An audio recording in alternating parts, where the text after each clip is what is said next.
No, we weren't before. Now we are. Oh, okay. Yeah, no. This is me interviewing Scott Shaw at the November 2013 Kamikaze Convention. So now, out of all the things that you've animated for, which one is your favorite? The Flintstones by far. Very nice. Okay, so Specifically the Flintstone commercials I did.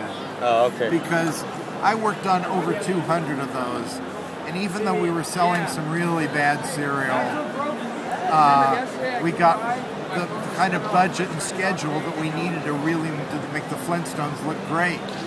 And I always looked at it as though, yeah, we're doing commercials for cereal, but we're also, in my mind, we were doing commercials to show that the Flintstones were still viable characters. So I had a lot of fun doing them because I co-wrote them, I did the storyboards, I did the character models, I did the layouts, I did the color styling, and I helped supervise all the recording.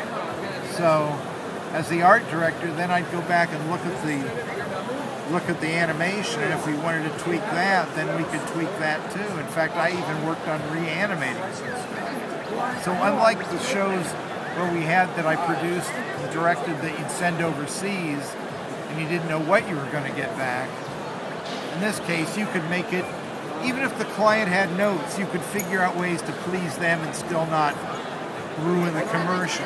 Right. So my attitude was, kids are going to see these commercials 100 times more than they're going to see a show. Therefore, I have to make these much more entertaining with all kinds of little things going on in the background. So kids maybe don't notice it the first 10 times they see it, but then they realize there are these little Easter eggs in there. Right. And you know, it got kids to watch the commercials more, which made the cereal sell better. We, at least I discovered, it doesn't matter how many times you say it's fruity or it's chocolatey. And you notice they never said fruit or chocolate in those commercials. Right. Because there was none of either. But it tasted like fruit and it tasted like chocolate.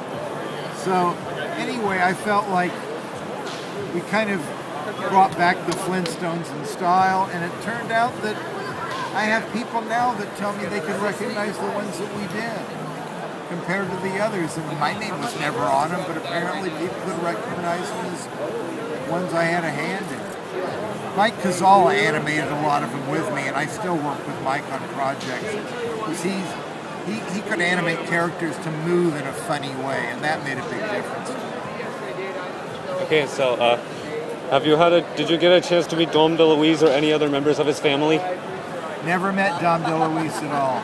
Or any other members of his family? No, not to my knowledge. Oh, okay. But you must have met and worked with a lot of other people, though. Could you please name a few of your favorites? Well, I worked with Henry Corden, who was the guy that took over Fred Flintstone's voice after Alan Reed died, and I felt that he was a guy like Alan Reed who'd been a character actor, and the longer we worked together, the more he sounded like Fred just as much as Alan Reed. But Henry was a really nice fella.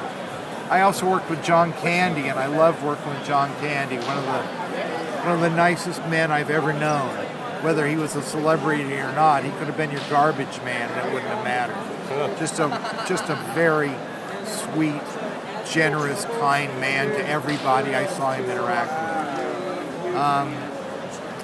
Other people that I consider celebrities, Gary Owens, the guy that was Space Ghost voice. We got him helping us with the commercials. Remember him, the announcer? I've worked with Gary a lot, and Gary's just one of my favorite guys. Those are probably enough, but I certainly love working with all of them. I've rarely worked with anybody I didn't like, you know. Okay. Most people making cartoons have a good attitude. I see. And here's the last question. Have you had a chance to meet Christina Applegate? Never met Christina Applegate, although my son met Christina Applegate when she was on Broadway, and I forget what she was in, but it was, they went out like to the stage door, and she came out and signed autographs from all of them, and he said she was very sweet. Wow, exciting. Very nice. Well, thank you for allowing me to interview. My pleasure, anytime. Well, there you have it. That was me interviewing Scott Shaw at the November 2013 Kamikaze Convention.